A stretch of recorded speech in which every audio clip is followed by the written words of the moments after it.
समंदर के ऊपर एशिया से यूरोप पैदल चलने का सफर, यह हैरत अंगेज कारनामा किसने सर अंजाम दिया, आइए जानते हैं।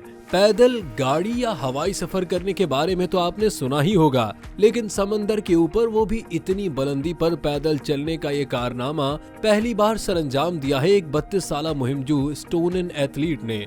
जॉन रोज नामी रेड बुल एथलीट ने अपनाए बॉस्फोरस के पार एक दिलकश स्लेक लाइन वॉक मुकम्मल की और 165 मीटर यानी लगभग 400 फीट बुलंद रस्सी पर 1074 मीटर यानी 1.74 किलोमीटर का फासला तय किया।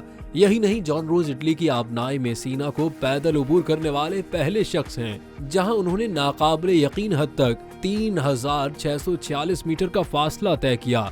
लेकिन बदकिस्मती से आखिरी 80 मीटर में फिसल जाने की वजह से नया आलमी रिकॉर्ड बनाने से महरूम रहे।